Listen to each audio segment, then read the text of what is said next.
자, 최주연 기자 다시 나왔습니다. 피의자도 영무원 출신이다 보니까 네. 피해자가 어떤 스케줄로 근무하는지 알고 있었을 것 같아요. 계획 범죄로 봐야겠죠? 사실 앞에 리포트에서 보신 것처럼 계획 범죄로 볼 수 있을 만한 정황이 아주 곳곳에 숨어 있다 이렇게 볼 수가 있겠습니다. 사실 피의자 전 씨 여자 화장실 앞에서 피해자를 기다렸다가 흉기를 휘둘렸죠.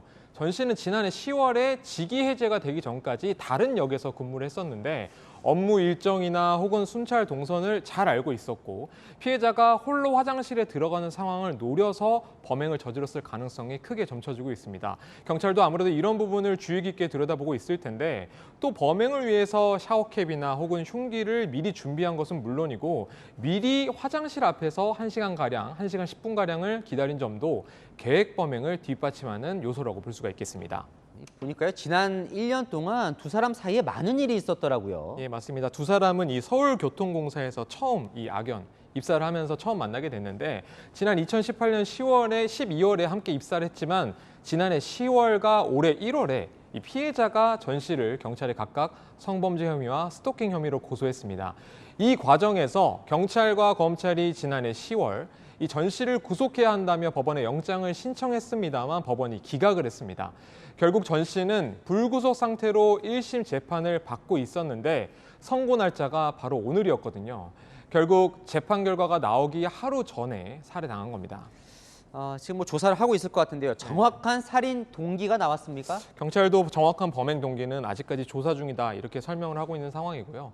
하지만 우선 재판 결과가 나오기 하루 전날에 이런 범행이 이뤄진 점에 우리도 주목을 해볼 필요가 있을 걸로 보입니다.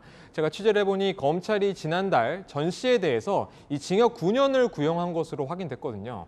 피해자에게 성범죄와 스토킹 범죄를 저지른 뒤에 중형을 선고받을 가능성이 높아지자 범행에 나섰는지도 따져봐야 할 부분으로 보입니다. 이 사건이요, 근무지에서 벌어진 예. 지인의 스토킹 보복 범죄예요. 하나같이 충격적인 요소들인데 네. 막을 수는 없었을까요? 사실 이런 범죄 피해자들이 2차 혹은 3차 이런 피해를 받지 않도록 노출되지 않도록 막기 위한 이런 안전 조치를 우리가 신변보호 시스템이라고 말을 하는데 안타깝게도 피해자를 보호해 줄 수는 없었습니다. 사실 지난해 10월에 피해자가 처음 고소했었을 때 경찰 112 시스템의 신변보호 대상자로 등록이 됐습니다. 그런데 단 1개월만 보호 대상자였거든요. 스마트워치 지급이나 순찰 등 조치도 피해자가 원치 않았다 보니 결국 대상이 될 수 없었다라고 합니다. 오늘 한덕수 국무총리가 똑같은 사건으로 희생자가 나오지 않도록 재발 방지 대책 수립을 강조했는데 범행 동기나 범행 과정에 대한 철저한 수사가 선행되어야 할 것으로 보입니다. 네, 지금까지 아는 기자 최주연 기자였습니다.